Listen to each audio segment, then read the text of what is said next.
fight for your freedom. And boy, oh boy, are we in a fight right now. It's interesting because I think we've been way ahead on this coverage for the last 3 weeks, since Memorial Day and a terrible, I think it's a murder of George Floyd. I think that's an accurate description, although the verdict is not in yet. In my opinion, it was a murder by the police. And since that time, we have brought you accurate information. We've told you what's going to happen in advance. I'm going to do that tonight now as well. We have never been challenged, not one time, on any of the facts that we brought you.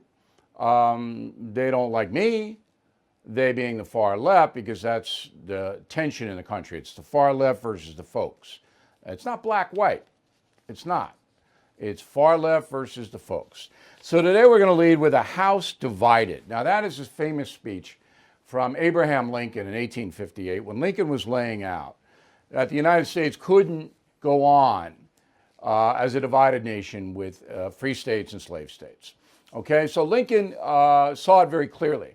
But Lincoln did not come up with that phrase, a house divided cannot stand. He didn't. You know who did? Jesus. All right, let me read you this quote, Matthew 12, 22-28. But Jesus knew their thoughts and said to them, every kingdom divided against itself is brought to desolation, and every city or house divided against itself will not stand. If Satan casts out Satan, he is divided against himself. How then will his kingdom stand? That's Jesus of Nazareth making that quote. It's absolutely true. And today in America, we're divided. There's no question we're divided. What is going to happen to this country? Okay. So the driver on the far left is Black Lives Matter, an organization that came into being after the Ferguson, Missouri situation. And they have now millions, tens of millions, hundreds of millions of dollars to do whatever they want to do. They've also co-opted the media, the national media, and many corporations kneel to the Black Lives Matter organization. Now, we've gone over them. Just go back and watch my old broadcast. Socialistic/Maoist organization. They don't want capitalism. They don't want freedom of speech. They don't want any of that. They want racial preferences, all right, to African Americans. They justify it by saying, you hosed us in the Civil War, and all of the people now are still suffering in this unjust, terrible nation of the United States. That's the justification for the power they seek, which is special treatment for people of color. Okay, so number one on the list of the Black Lives Matter organization is reparations. That's direct payments to blacks. All right, that's their top demand. Not only a one-time payment, lifetime of money flowing into African Americans. You heard it yesterday in our debate, the descendants of slaves. Okay. Now, there was a poll taken September 2019, last year, by the AP, the Associated Press, and it asked a very simple question. All right, do you support reparations? 29% yes. 29% of the U.S. population. 68% no. That's the AP poll. Then it was a Gallup poll, all right, a little bit earlier in July 2019. Do you support reparations? 29%, same exact number. Yes. 67%, almost the same number, no. And included in that 67, 68% are African Americans. So before the George Floyd murder, overwhelmingly Americans were against reparations. Take the poll now, it'll be tighter, because Black Lives Matter has elevated itself in the eyes of some Americans. Not in my eyes. I know exactly what these guys are up to. And again, I'll refer you to the Black Panther Party, and we did that last night. Just study what the Black Panther Party wanted, and that's what the Black Lives Matter Party wants. No difference. Okay. So I want to play you a minute of sound from yesterday's broadcast because I told our guest, very smart guy, Dr. Rashid Ritchie from Atlanta, that the current climate is alienating people. It's not bringing people together. It's making race relations even more strained. Go. If you do this, you divide Americans. And you can say lineage, you can say it, but you divide them by skin color. You have a specialized group that is now getting money from the taxpayers, all of the taxpayers, for historical injustices. Mm-hmm. The current taxpayer may have lost ancestors fighting for the freedom of slaves. They may have lost ancestors doing all kinds of positive things.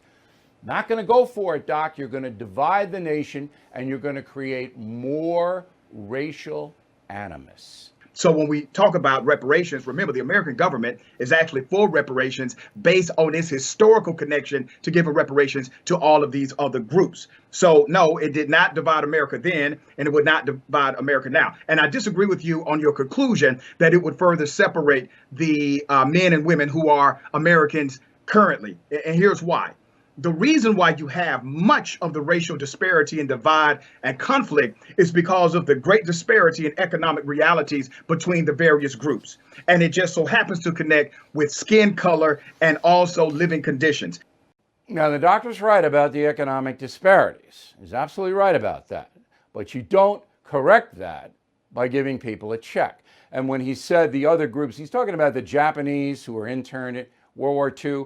That's a real-time problem. And they were compensated for being rounded up and incarcerated in California. But historically, Americans don't do this. We didn't do it to Native Americans, and Native Americans were really, really hosed, as you'll see in my upcoming book, Killing Crazy Horse, which is a complicated book, but if you read it, if you take the time, it'll be out in September, you'll understand your country better than you ever have before. Okay. So the key political component here for the majority of Americans and the overwhelming majority of Caucasians is that special treatment to African Americans economically is unfair. Not fair. Why am I paying for something I had nothing to do with? Slavery. As I pointed out to the doctor yesterday, I'm not asking London to give me anything because my relatives were thrown off our land, which was seized by the crown, and had to leave Ireland or we would have starved to death. I'm not asking for anything. That's a historical injustice. It's on the record. It happened. But I'm not going to do that. All right? Because I'm living my life as an honest person. I had nothing to do with slavery. All right? And my ancestors didn't have anything to do with it. When we trace back our lineage, one of my ancestors had one slave which he let free. He set free. And the guy was an idiot. He shouldn't have had any. I'd like to think when I was back there, I would have been like John Quincy Adams and his father, John Adams. And I would like to think that I wouldn't have done it. But I don't know. It's a different time. Okay. So it's unfair to take the resources of the United States and single out African Americans for a lifetime.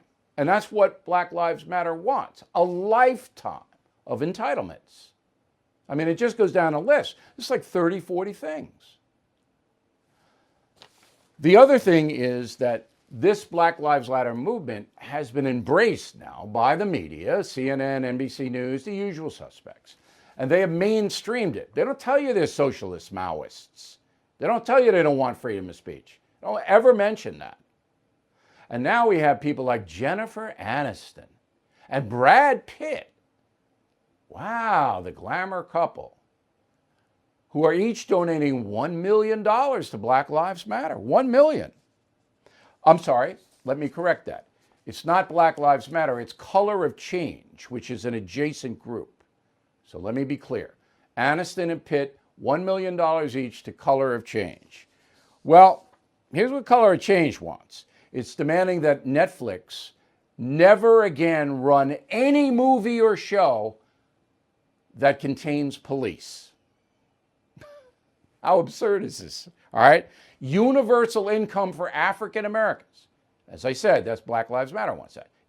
Just money every week coming on in for nothing. And end cash bail. No matter how heinous the crime is, no bail. You do whatever you want, you get arraigned, you're out on the street. This is the color of change, which also pays demonstrators to go to certain places and accuse people and companies of being racist. They pay them. And now they have more money to pay them because Jennifer and Brad both kicked in $1 million. Now, if I had them here and said, do you know about this, Mr. Pitt, Miss Anderson, you know about this? They don't know anything. They're virtue signaling. And maybe I'm wrong. Maybe they're very, very intelligent. Maybe they've analyzed color of change. Maybe they agree with never having another cop show on the air in America. I believe that's censorship. Maybe they agree with that, though. And maybe if there was a police officer involved with Friends, we could never see that rerun again. Right, Jennifer? Oh, jeez. But the importance of this is those two people have tremendous followings, Pitt and Aniston. And it bleeds down into the urchins and the uninformed people. Oh, Jennifer and Brad are each given $1 million to color of change. Oh, I'll do that too. That's okay. Censorship, universal income. Oh, that's all right. Okay. This is the nation we live in now, where information is just strangled. I mean, as John Fogerty once sang, there's a bad moon rising in this country. Okay, now racial tensions you think are maybe at the bottom now, but they're not. You know when it's really going to hit it? When the National Football League opens up, because there'll be very few players standing for the national anthem. The pressure on these players to now kneel is enormous. So if you're a white player on a team and you don't kneel, some of those black players aren't going to like you. All right? And you're going to have division in that locker room, political division. That's absolutely going to happen.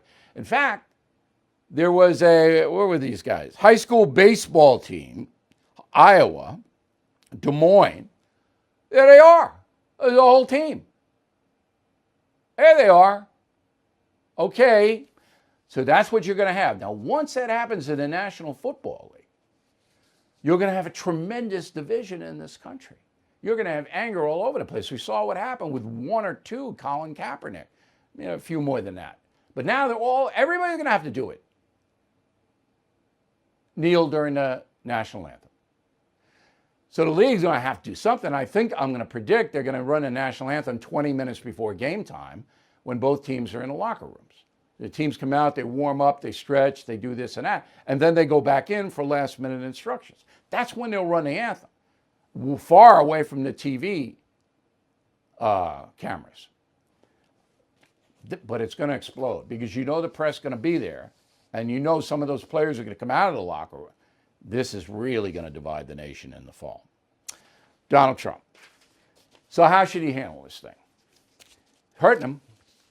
Because a lot of Americans are saying now, pandemic, race problems. There's a poll that said 80% of Americans are unhappy with the state of the country now. I'm unhappy with it. You happy with it? I don't know anybody skipping down the street during the pandemic and the race stuff. You know anybody? I don't. And if you're the leader, even if it's not fair, it goes on you. Now, I understand that Donald Trump is going to do a speech. Okay, we'll see. Today he signed an executive order I'll get to later, trying to get the police stuff under control.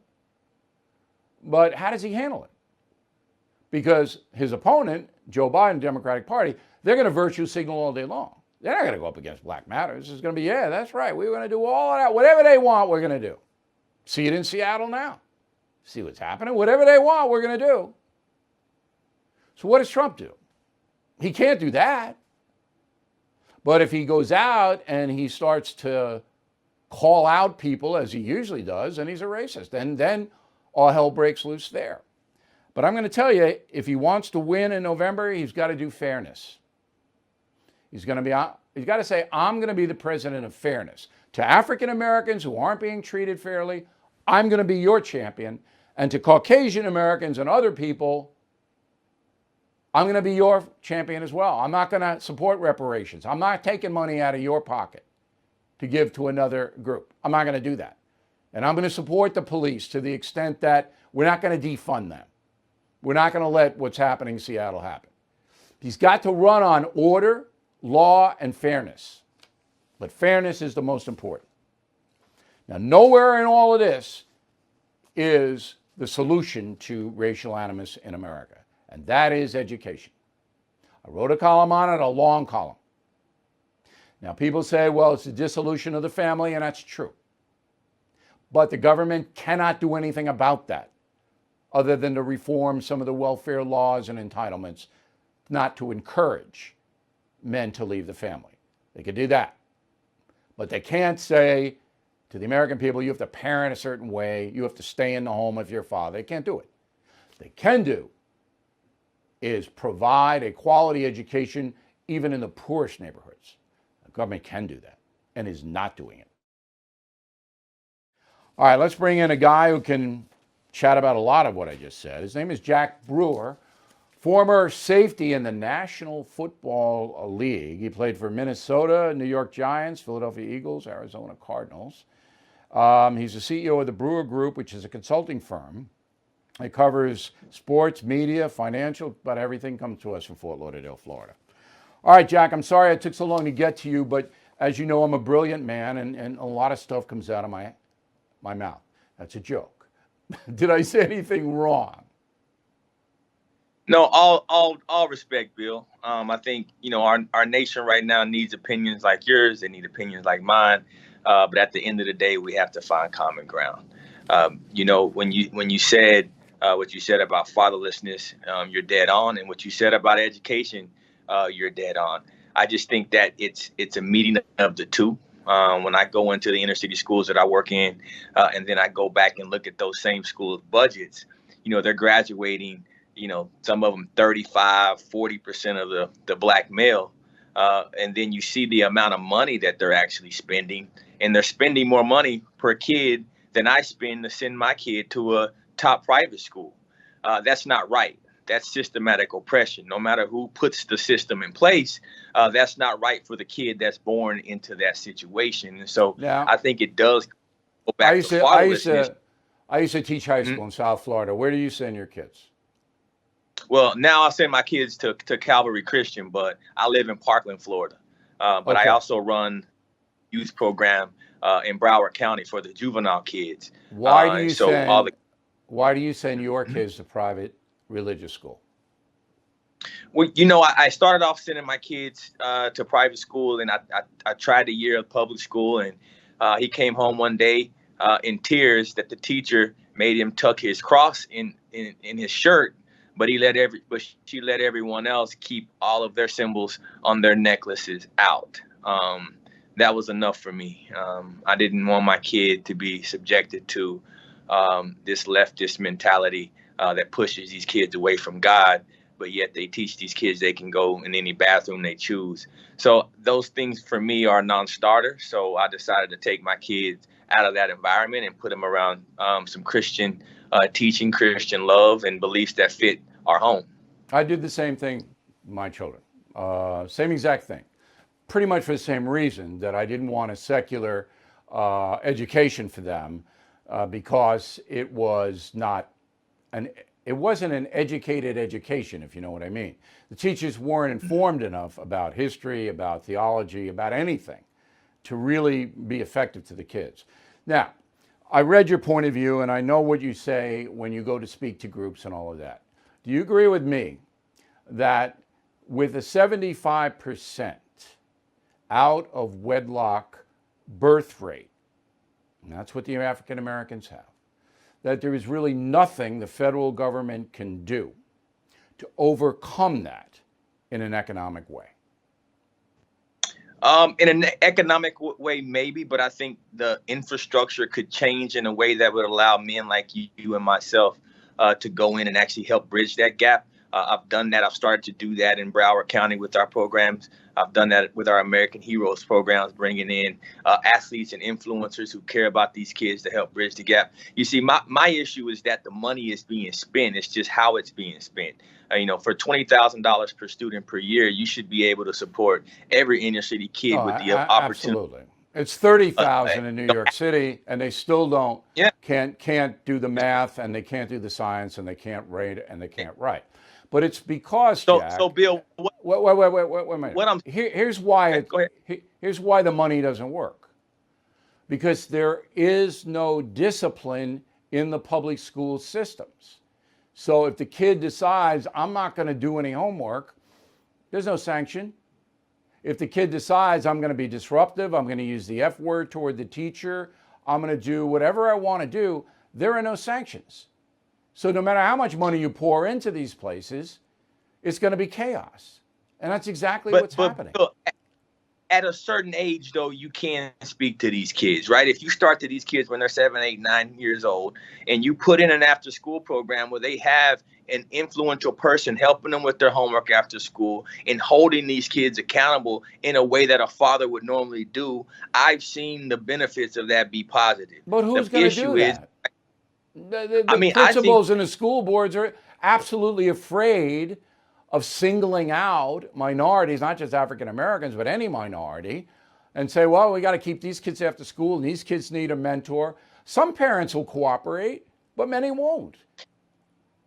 I've just experienced something different. I've seen parents who beg me, and I run a parenting program actually right now in Broward County, and the single moms come in and say, Jack, we need men like you. Can you come and talk to my son after school? Can he spend some time with you? I think there's a lot of people, and the answer to our issues a lot of times is just serving. It's just doing what Jesus told us to do, and actually giving our brothers and sisters a little time. You don't have to spend a career doing it. Listen, but most people, it's great. And I think everybody watching us tonight would say that's tremendous. But there is no drive that I've seen in this country in the public school system to do it. You're right. Few, but most of them go, well, we're not going to do it. They've separated those opportunities because they control the money, Bill. So they spend the money between 8 a.m. and 3 p.m. when that money should be able to suffice a kid from 8 a.m. until 6:30 p.m. when they go home. Well, I don't know how you change it. It's so endemic. Do you want reparations for you and your son and your wife? I don't need This is what I want. I want exactly what you said and what President Trump has said and what many scholars have said, and that's education. Reparations should come through education. The money for reparations are already there. It's reforming our education system to give these kids school choice, to allow these districts to be held accountable when they're misappropriating all these funds and spending more money than quality private schools.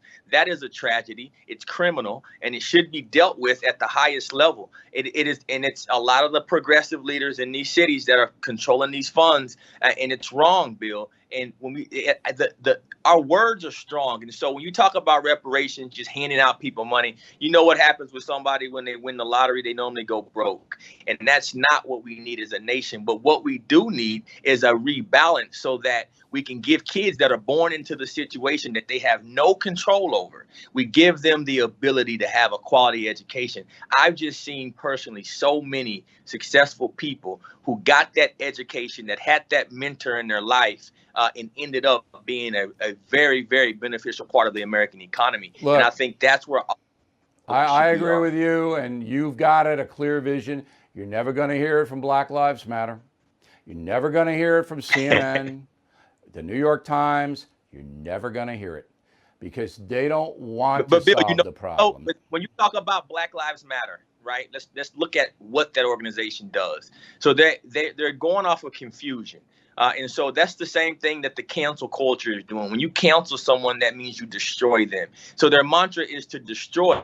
But at the same time, a lot of their supporters are confused. There's a lot of good people that support Black Lives Matter. They may not agree with everything that they do, but folks are confused. Folks are so hurt right now.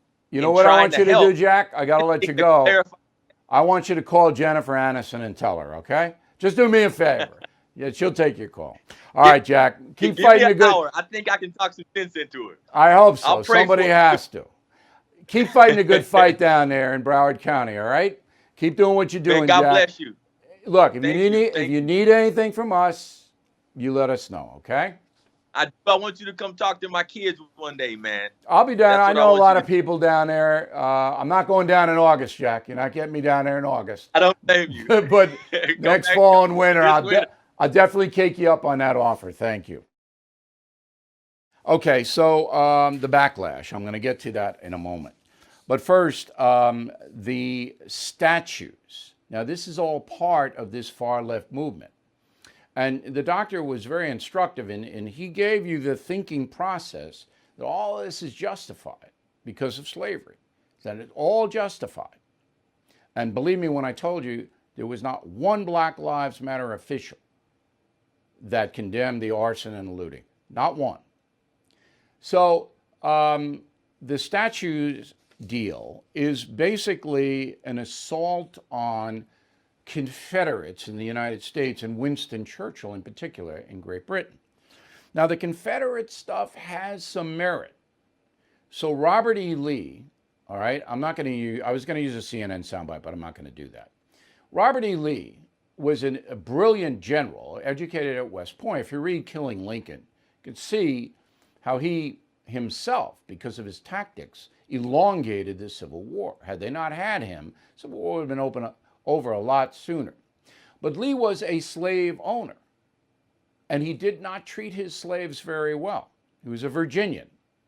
I have a letter from Robert E. Lee explaining that he fought for the South because of quote-unquote states' rights, but the primary states' rights was slavery.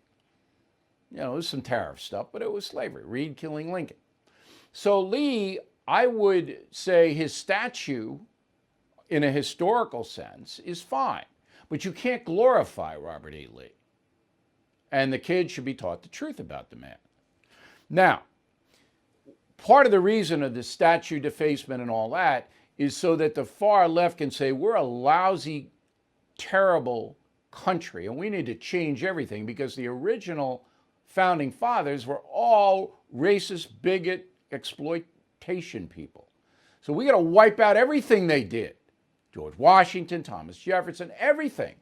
And we have to spin a brave new world of socialism. Did you know that among the first 12 presidents, that's George Washington to Zachary Taylor, only 2 did not own slaves?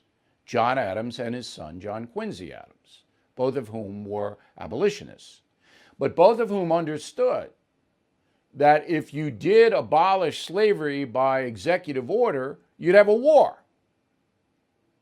And none of the 12 presidents wanted a war. So they put that above emancipation. And finally, it reached the level where there was a war. So every president outside of the Adamses, we're talking Washington, Jefferson, Madison, Monroe, Jackson, Van Buren, Harrison, Tyler, Polk, and Taylor, owned slaves. So we're going to wipe their legacies out? Oh, yeah. In Portland, Oregon, outside of Thomas Jefferson High School, they took the statue down. Let's see it.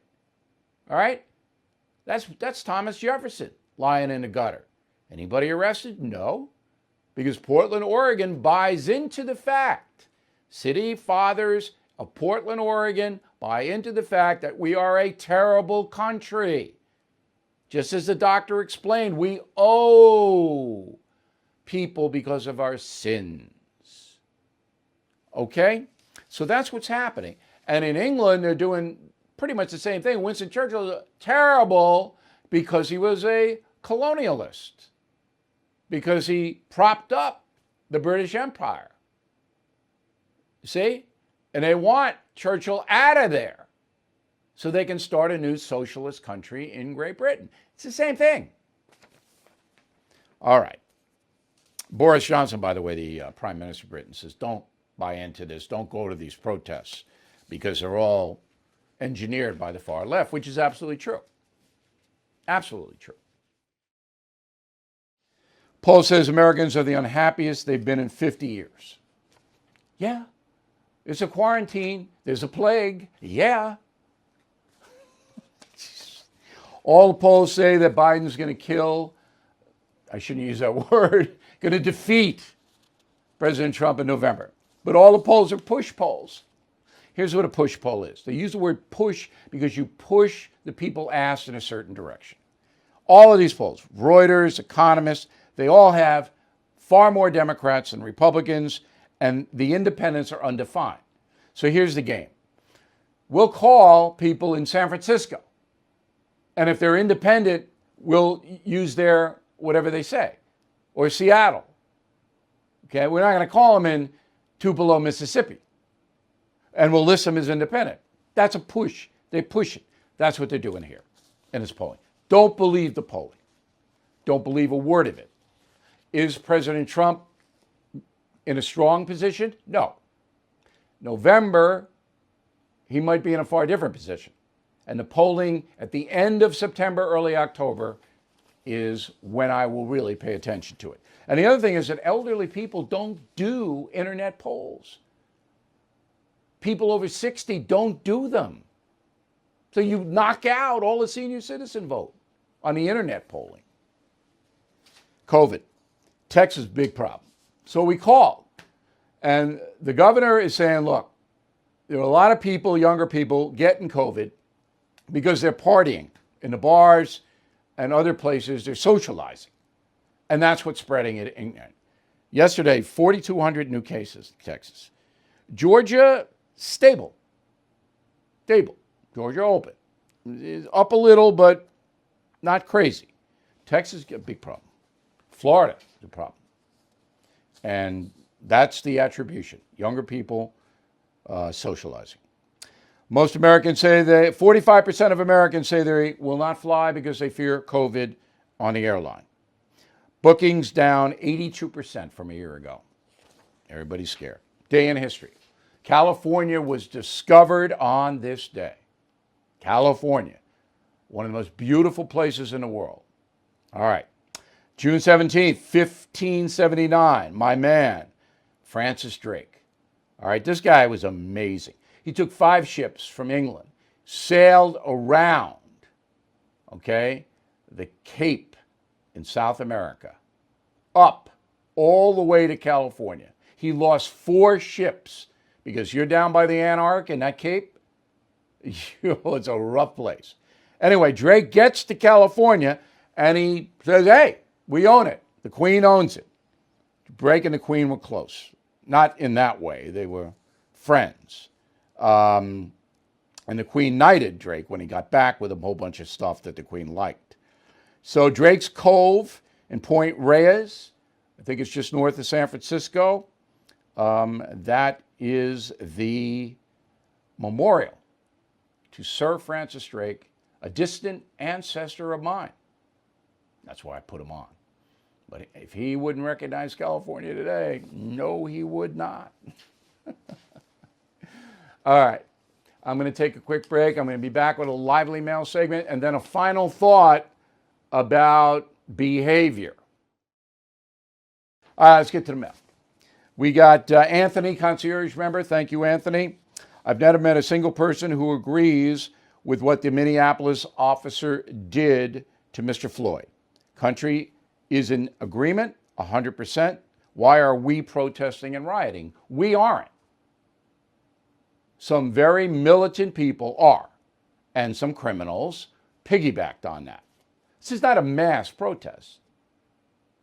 All right? Media makes it seem like it, but it isn't. The numbers are relatively small. That being said, people should protest about Mr. Floyd because that can never happen again. Elizabeth Hollick, Wayne, New Jersey. Has anyone had meetings, interviews, or any communication with the leaders of the Black Lives Movement? No. Black Lives Matter movement, they saw what happened to the Black Panthers because it's the same movement. They don't want to be famous. They don't want you to know who they are. But you're not getting that. Joe Hazley, Oakhurst, New Jersey. Bill, if we can't count on our leaders to protect us from unjustified political insurrection that's obviously occurring, then what can we do? I feel threatened by Black Lives Matter and Antifa because law enforcement is not doing its job. What can you do? You can be nice to your local police. I am. That's what you can do. That's about all. And you can vote out the people who are enabling the radicals. Vote them out. Campaign against them. Donate to their opponents. Dick Markuten, Akron, Ohio. Based on your reporting, Bill, the Black Lives Matter organization, very well funded. Is the leadership strong enough to bring chapters together and form a third political party? No, not what they want. They're pressuring the Democratic Party in particular to do what they want the Democrats to do. So Black Lives Matter is the puppet. It's like the Godfather, the puppet pulling the strings of the politicians. They don't want to get into the arena. They're too radical. Mike Oberhaus, Fulton, Missouri. Bill, no way I would play the national anthem and display the flag at any NFL game where it is not honored. Just don't do it. That may come to be. NFL's got a huge problem. We might not even see that. Linda, concierge member. Thank you, Linda. Your show is the best I've ever seen. I was a fan when you did The Factor, but this show is so much better. Thank you. I got more time to do what I want here. I don't have a corporation. I'm the boss, and that's what you're getting. All right, Father's Day. Give Dad a concierge membership. He gets direct access to me or Granddad. They can send me an email anytime. We have a chat about it. That's what concierge membership is. And you get free books. Premium membership, not quite as expensive, but they're not. I kept the prices down on all of this. You know that if you go to our store. You get free books if you sign up. So give Dad something he could really enjoy for the whole year. Concierge or premium membership to BillO'Reilly.com and get the free books. Crazy Horse out September 8th. Another quick break, back with a final thought. All right, a brief final thought today. Relax this weekend, please. Father's Day weekend. Have some fun. Clear your head. COVID, it's there. Try to avoid it. That's all I can tell you. Race, we'll deal with it. It'll de-intensify. Have fun. Have fun. Fun is important. Get some ice cream. I'll see you next week.